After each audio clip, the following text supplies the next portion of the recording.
어떻게 이렇게 네버엔딩 스토리처럼 이렇게 쭉 이어질까요? 진성 씨 얘기를 안 해볼 수가 없네요, 최정아 기자님.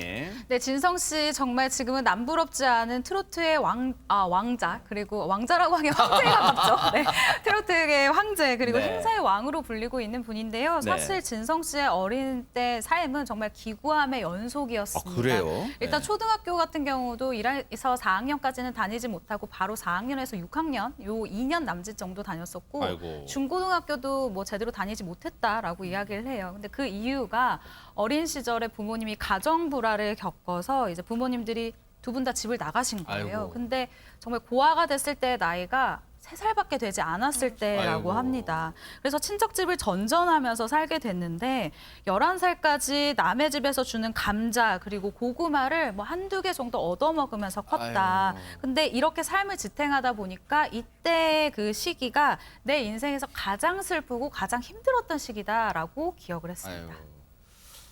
자, 요즘은 글쎄요. 과잉보로 세 살이 뭐예요? 더 나이가 들어도 아이들을 이렇게 막 과잉보한다고 막 비판도 많잖아요. 그런데 3살의 나이에 고아 아닌 고아로 정말로 이 집 전전하면서 감자 고구마로 연명하던 진성 씨. 그 아픔을 고스란히 오롯이 담은 노래가 있답니다. 관련 노래 들어보시고 이어가 보도록 하겠습니다. 뛰지 마라 배 꺼질라 가슴 시린 어린 꽃길 줄인 배 잡고물 한 바가지 대채우시던 그 세월을 어찌 사셨소. 김은미 팀장님, 저도 저 노래 이제 들어봤는데 보릿고개를 직접 겪지는 않았습니다만 뭔가 그 느낌은 좀 와 닿는 것 같아요. 그렇습니다. 진성 씨가 61세입니다. 그 시대에 어렸을 때, 3살 때 뭐 감자 고구마라고 하는데 지금 감자 고구마는 지금 건강식이라든지 다이어트 식품을 먹지만 그 당시에는 생계용이거든요. 그러네요. 그러니까 얼마나 힘들었겠습니까? 그러니까 그 당시에는 음식을 먹으면은 보릿고개 때 뛰지 말라 그랬어요. 뛰면 운동이 되면 소화가 되지 아이고, 않습니까? 세상에. 그럼 또 먹어야 되니까. 아. 이 정도로 어렵게 살았기 때문에 배고팠던 시절에 이제 생각하면 너무나 눈물이 흐르는 거죠. 네. 근데 아마 이제 가수 정동원 군이 그 이 곡을 불렀던 것 같아요. 그걸 부르니까 진성 씨가 눈물이 계속 흘렸던 거예요. 아이고. 그러니까 옛날에 자기 어려운 시절, 그 배고팠던 시절이 떠오르고 또 연상되니까 슬펐던 시절을 보면서 노래를 들으니까 더욱더 주체했었겠죠. 아무튼 그 시대에는 그런 보릿고개가 있어서 배고픈 시절이 있었습니다. 네. 최진봉 교수님, 예. 우리 흔히 그런 말 하잖아요. 우리 곁에 있으면 소중함을 모른다 그러잖아요. 3살 때 부모님이 다 곁을 떠났어요, 세상에. 얼마나 그러니까. 외로웠을까요? 얼마나 힘들었겠습니까? 네. 3살부터 혼자 산다고 하는 건 정말 쉬운 일이 아니에요. 물론 고아로 생활하면서 도움을 받았을 수는 있지만 부모님이 주는 도움하고 또 다르잖아요. 3살 때부터 이렇게 힘들게 살았는데 네. 우연히 다시 가족을 만날 기회가 있었다는 겁니다. 아. 아마 어머니하고 외삼촌을 만난 것 같아요. 네. 어머니하고 외삼촌을 만나서 너무 반가워서 진성 씨가 어머니를 붙잡고 엄마 나 좀 데려가줘. 엄마 나 좀 데려가줘 하고 아이고. 버스를 타려는 어머니의 발을 붙잡았는데 아이고. 그 옆에 있던 외삼촌이 자기 가슴을 발로 찼다는 거예요. 아유. 그리고 어머니를 데리고 가버렸다는 거예요. 그때 이 진성 씨가 느꼈을 그 아픔은 얼마나 아이고, 컸겠습니까? 세상에. 그리고 그 이후로는 내가 정말 이분들하고 인연을 끊어야겠다. 그렇게 마음을 먹고 16살 때부터 유랑극단 밤무대, 당신은 사실 16살이면 무대에 쓸 수 없거든요.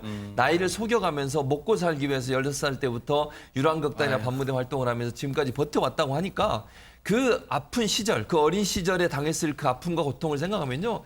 제가 볼 때 우리가 감히 상상할 수 없는 그런 아픔을 당했을 거다 이런 생각이 듭니다. 네. 사실 굳이 따져본다면 16의 나이에 이미 무대에는 섰던 그런 경험이 있는 그런 진성 씨인데 사실 대중들이 인식하는 가수 진성으로 인정받은 건 얼마 안 됐잖아요. 최담민 변호사님. 네, 그러니까 사실 대중들이 가수 진성 씨를 알게 된 건 한 50대가 됐을 때입니다. 그러니까 거의 수십 년, 40년 정도의 무명 시절을 겪은 건데요.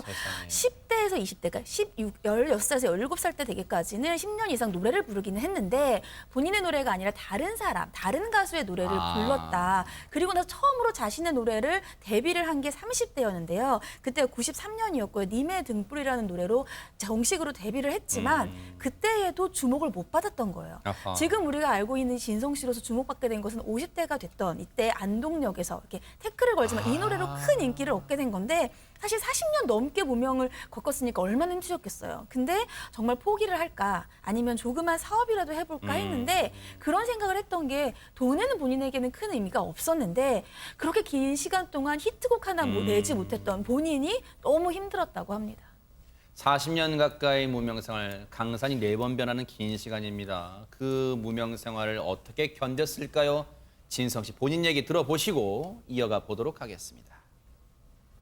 사실 노래를 택했을 때 이미 나는 노래에 내 운명을 걸었다 생각했어, 어린 시절. 10대 후반이나 20대 때 막 힘들고 경제적으로 어려움을 겪을 때 다른 곳에서 생활비를 내가 벌어서 썼어요. 그러나 노래를 한 번도 내 손에서 놓아본 적은 없어요. 사실 그 무명이 뭐 30년 세월이 이렇게 길고 그랬어도 웃으면서 올 수 있었던 것은 내가 택한 나의 마이웨이니까.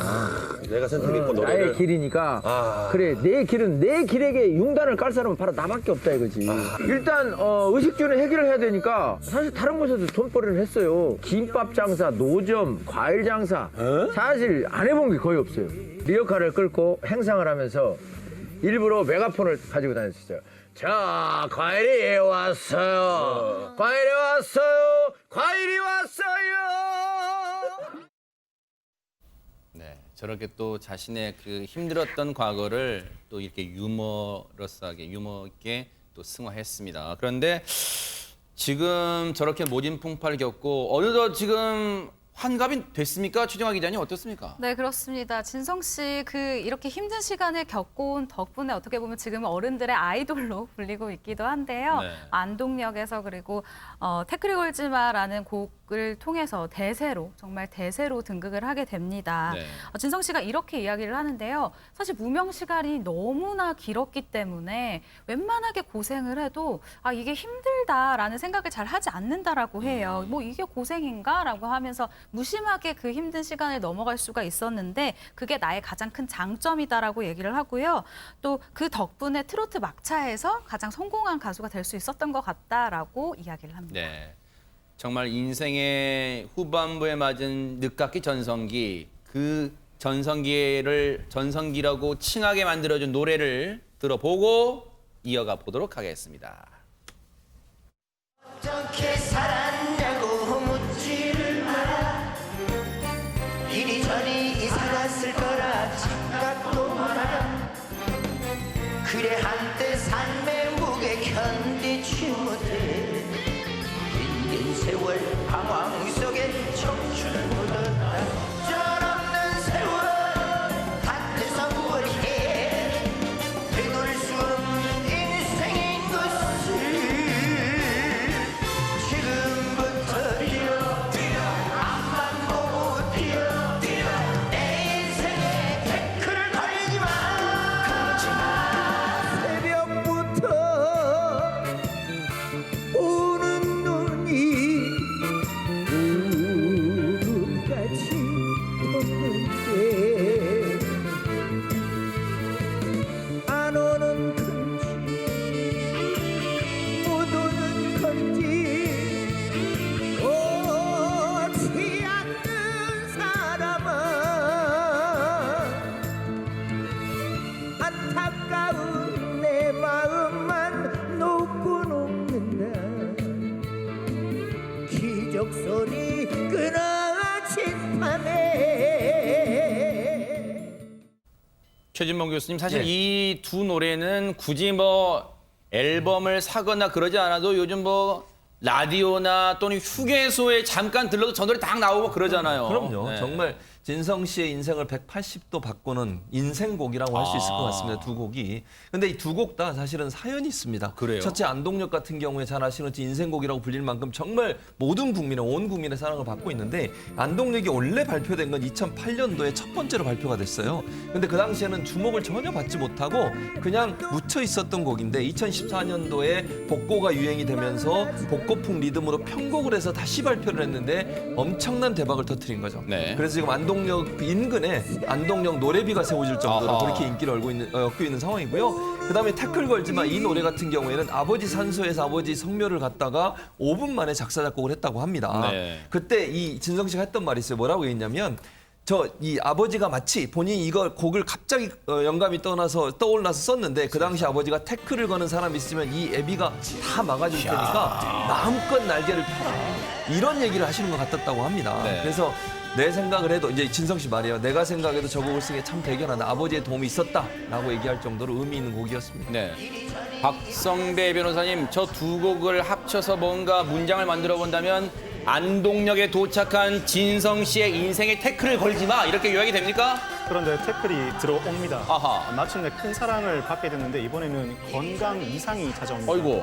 안동역에서로 활발하게 활동하던 지난 2016년 림프종 혈액암과 심장 판막증이 동시에 찾아오는데 네. 당시에 진성 씨는 이대로 끝나는구나, 죽는구나 싶었답니다. 아우. 오랜 시간 무명 생활을 힘겹게 버텨왔는데 암 판정이라니 억울하고 왜 하필 나일까라는 생각을 하게 됐다는데 독한 약물로 인해서 한 달 만에 체중이 20kg이 줄어들고 세상에. 제대로 걷지도 못할 정도로 너무나 힘겨운 시간을 보내게 됩니다.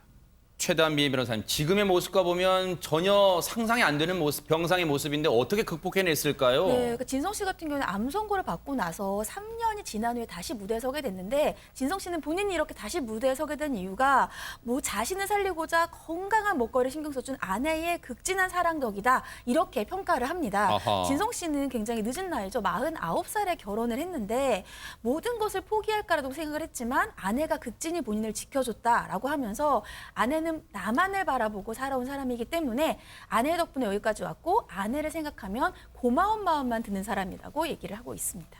최정아 기자님, 아내분을 평생 업고 다니셔야 될 것 같아요, 진성 씨는. 네, 그렇습니다. 아내에 대한 사랑도 사실 많은 프로그램을 통해서 밝히기도 했었는데요.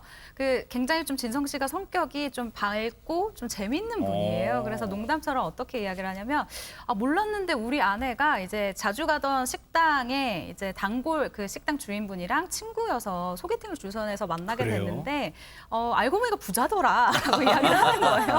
그래서 부자라서 좋아한 건 아니지만 좋아하고 나니 부자였다라고 굉장히 재밌는 이야기를 했었는데 원래는 이제 뭐 내가 먹을 건 내가 먹고 살고 당신이 먹고 살 건 당신이 먹고 살고 이런 마인드가 참 좋아서 결혼을 했는데 아까 이야기를 해주신 것처럼 굉장히 몸이 아팠다라고 얘기를 했잖아요. 그 아팠었을 때 옆에서 극진히 간호하는 아내를 보고 내 경제권을 모두 아내에게 줬다라고 이야기를 하는 그 좀 남다른 사랑법을 표현하기도 했습니다. 정말 두 분의 사랑도 많은 사람들에게 잔잔한 감동을 주는 것 같습니다.